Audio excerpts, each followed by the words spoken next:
তুমি কোথায় যাবে খোকা? মুখ থেকে আধ হাত ঘোমটা সরিয়ে হঠাৎ জিজ্ঞাসা করল মেয়েটি। খোকা অর্থাৎ টুটুল তখন নিবিষ্ট হয়েছিল একরাশ ট্রফির ভেতরে। সোনালি মোড়কটা খুলতে খুলতে তাকিয়ে দেখল মেয়েটির দিকে। মেয়েটি হাসছে। হাসিটা ভালোই লাগলো টুটুলের। আমরা আগ্রা যাব, সাধ্যমতো গম্ভীর গলায় খোকা জবাব দিলে। আমাকে চিনতে পারো? কেমন ফিসফিস করে বললে মেয়েটি। একবার চারিদিকে দৃষ্টি বুলিয়ে দেখল ওয়েটিং রুমে আর কোথাও কেউ নেই।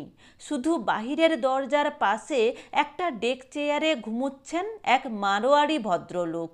হাঁ করে ঘুমুচ্ছেন, অতএব ওটা সহজে ভাঙবার সম্ভাবনা নেই। টুটুল এবার বিরক্ত হলো। মোড়কটা খুলতে গিয়ে খানিক ছিঁড়ে লেগে রইল ট্রফির গায়ে। সোনালি চমৎকার মোড়কটাকে অবিকৃতভাবে উদ্ধার করার ইচ্ছা ছিল তার। টুটুল সংক্ষেপে বললে, না। মেয়েটি নাছোড়বান্দা বলল, তাকাও না একবার, ভালো করে দেখো আমার দিকে। আমি তোমাকে অনেক চকলেট লজেন্স কিনে দেব। বলো তো কোনোদিন কোথাও আমাকে দেখেছো কি না? এ কীরকম অন্যায় আর অদ্ভুত প্রশ্ন! চকলেট আর লজেন্সের লোভেও টুটুল খুশি হতে পারল না। 7 বছরের টুটুল বয়সের তুলনায় একটু বেশি গম্ভীর। আবদার ধরার অভ্যেস নেই, চেঁচিয়ে কাঁদতে জানে না। রাগ হলে বাড়ির সামনের মুচকুন্দ ফুলের গাছটার তলায় গুম হয়ে বসে থাকে শুধু। বাড়ির লোকে ঠাট্টা করে বলে, ঋষি সুখদেব। সমস্ত জিনিসটা খুব বিরক্তিকর মনে হলো টুটুলের। ঘোমটা দিয়ে বসেছিল, ব্যস্ত ছিল, হঠাৎ তার উপর এমন উপদ্রব কেন?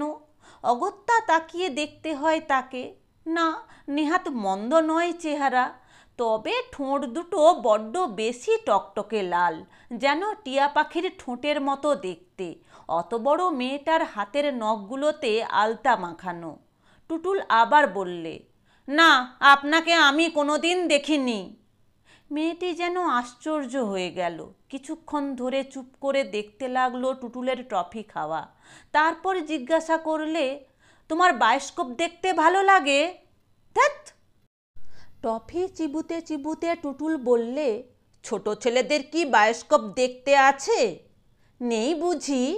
এইবারে মেয়েটির মুখ প্রশ্রয়ের হাসিতে ভরে উঠল। না। তবে কারা দেখে বায়োস্কোপ? মা, বাবা, কাকু আর দুষ্টু ছেলেরা যায়, কিন্তু তাদের লেখাপড়া হয় না। বায়োস্কোপ দেখে তাদের বুদ্ধি শুদ্ধি সব নষ্ট হয়ে যায়। তখন তারা হাজীগঞ্জের বাজারে পান বিড়ির দোকান দেয়, নইলে রামচরিতের মতো পয়েন্টসম্যান হয়। কিন্তু তারা কেউ স্টেশনের বড়বাবু হতে পারে না, কখনো না। প্রাজ্ঞের ভঙ্গিতে টুটুল তার সংক্ষিপ্ত বক্তৃতা শেষ করলে। উচ্ছ্বসিত হাসিতে ফেটে পড়বার উপক্রম করছিল মেয়েটি। অনেক কষ্টে সামলে নিলে নিজেকে। তোমার বাবা বুঝি বড়বাবু, স্টেশন মাস্টার? টুটুল আশ্চর্য হলো। কি করে জানলেন? আর রামচরিত তোমাদের পয়েন্টসম্যান না? আপনি রামচরিতকেও চেনেন?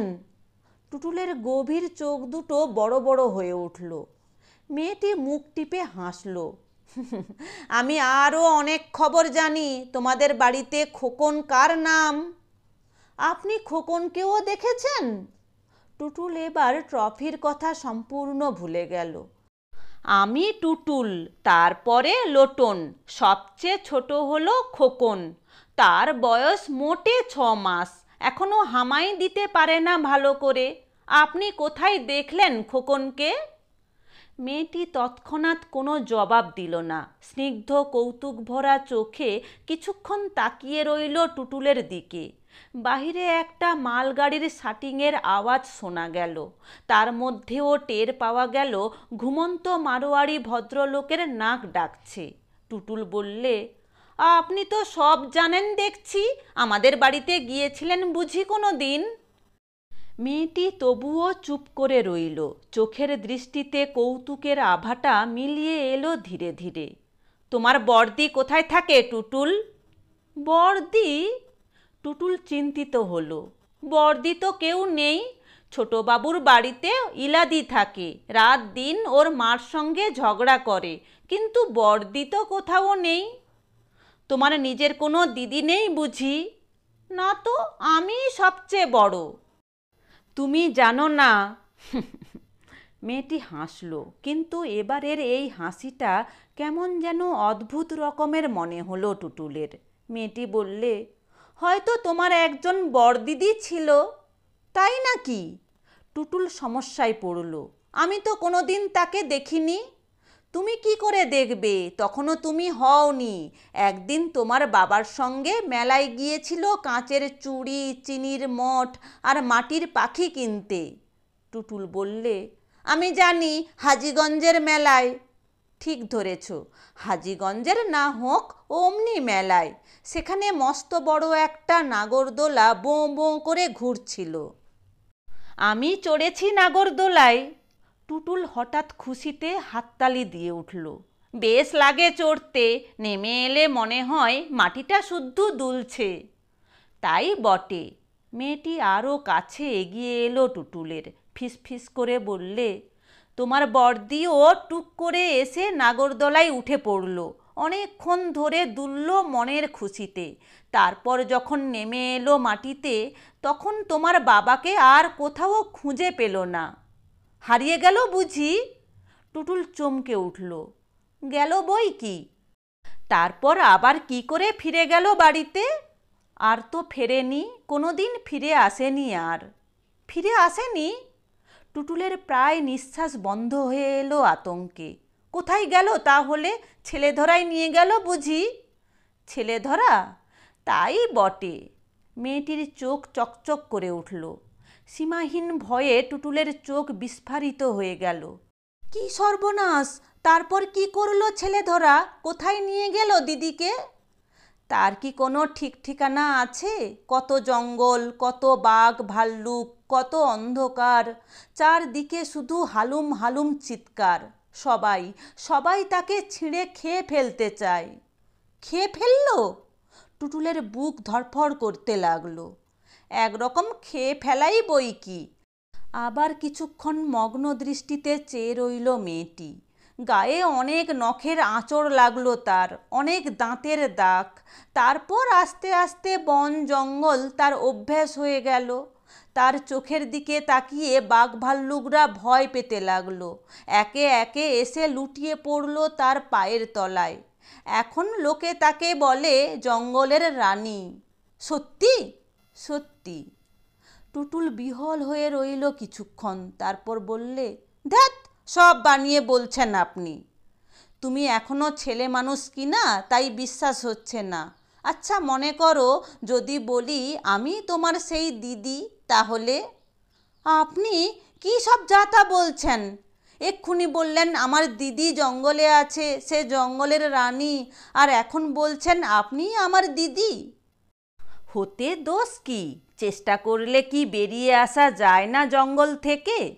মেয়েটির গলার আওয়াজ কেমন ভারী হয়ে উঠল। আচ্ছা টুটুল, তোমাদের হাজীগঞ্জে শিউলি ফুলের গাছ নেই? কি কথা থেকে কিসে? স্থির শান্ত সুখদেব টুটুল এতক্ষণে ছটফট করে উঠল। থাকবে না কেন, অনেক আছে। আমি যদি তোমার দিদি হয়ে চলে যাই, তাহলে রোজ সকালে তোমাকে শিউলি ফুলের মালা গেঁথে দেব আমি। তোমাদের গ্রামের কাছে নদী নেই? অজয় তার নাম। বেশ, সেই অজয়ের জলে তোমাকে আমি সাঁতার কাটতে শেখাবো। ফাল্গুন মাসে অজয়ের ধারে যখন বইঁচি পাকবে, তখন দুজনে মিলে পাকা পাকা মিষ্টি বইঁচি খেয়ে বেড়াবো। তুমি আর আমি দুটো ছোট ছিপ তৈরি করব। তারপর কোনো পুকুরের পাড়ে বসে পুঁটি মাছ ধরব। এক একদিন দুজনে মিলে যাব চড়ুই ভাতি করতে। আমি খিচুড়ি রান্না করব, তুমি খাবে। আর শেষে একদিন যখন আমার বিয়ে হবে, অনেক আলো জ্বলবে আর অনেক শাঁখ বাজবে, তখন লাল চেলি পরে কাঁদতে কাঁদতে আমি আর একজনের সঙ্গে পালকিতে গিয়ে উঠব, আর যাওয়ার আগে তোমাকে এমনিভাবে জড়িয়ে ধরে চুমু খাবো। পুতুলের মতো দুটো অতল কালো চোখে যেন রামধনু দুলছে টুটুলের। এ তো আর গল্প নয়, এ সবই হতে পারে যদি তার দিদি থাকে। তাহলে এক্ষুনি হতে পারে এ সমস্ত, ইলাদির চাইতে অনেক অনেক সুন্দর হতে পারে তার দিদি। আর কিন্তু মাঝপথে ভাবনা থমকে গেছে টুটুলের। সত্যিই তো তাকে দুহাতে বুকের মধ্যে জড়িয়ে ধরেছে মেয়েটি। আর আর কি আশ্চর্য, চোখ দিয়ে তার টপ টপ করে জল পড়ছে টুটুলের গালের উপর। রূপা, ট্রেন আসছে! একটা বিশ্রী মোটা গলার ডাকে হঠাৎ গমগম করে উঠল টুন্ডুলা স্টেশনের ওয়েটিং রুম। অজয়ের ধারের বইঁচি বন থেকে বহু দূরে চমক সরে এলো পৃথিবীটা। বাহিরে ট্রেনের ঘণ্টা বাজছে, ধড়ফড়িয়ে উঠে বসেছেন সেই মারোয়ারি ভদ্রলোক। ভেতর থেকে তাকিয়ে মারোয়ারি ভদ্রলোক বললেন, আবার তুমি ঘোমটা খুলেছ রূপা? তুমি কি চাও? তোমার ফ্যানের দল এখানে এসে চারপাশে ভিড় করে দাঁড়াক, তারপর একটা সিন তৈরি হোক স্টেশনে?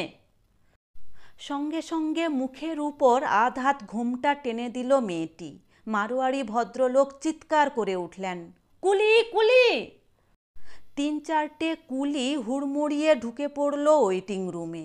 ছোট বড় এক রাশ জিনিসপত্র নিয়ে হইচই শব্দে টানাটানি শুরু করে দিল। প্রচণ্ড একটা ঝড়ের মতো দিল্লি মেল এসে থেমেছে। 1 মিনিট, 2 মিনিট, 3 মিনিট। টুটুল বসে রইল ছবির মতো। ওয়েটিং রুমে সেই মেয়েটি নেই, কোথাও কেউ নেই, সে একা। বাহিরে আবার রেলের ঘণ্টা পড়ল, বাঁশির আওয়াজ শোনা গেল। দিল্লি মেল বেরিয়ে গেল আস্তে আস্তে। এর আগেই এসেছিলেন টুটুলের বাবা রাধেশবাবু, কিন্তু ঢুকতে সাহস পাননি। বাহিরে চোখ কচলে ভাবছিলেন তিনি স্বপ্ন দেখেছেন কিনা। এবারে উত্তেজিতভাবে তিনি টুটুলের পাশে এসে বসলেন। হাঁপাতে হাঁপাতে বললেন, এই জন্যই ঘোমটা দিয়ে বসেছিল। ইস, আগে যদি চিনতে পারতাম। ও কে জানিস টুটুল? নামকরা স্টার সুরূপা দেবী। বাংলা বোম্বাই ওর নামে অজ্ঞান। ওর মধুচাঁদ আর ঝুমঝুম ঝুমাঝুম দেখে 3 রাত আমি ঘুমোতে পারিনি।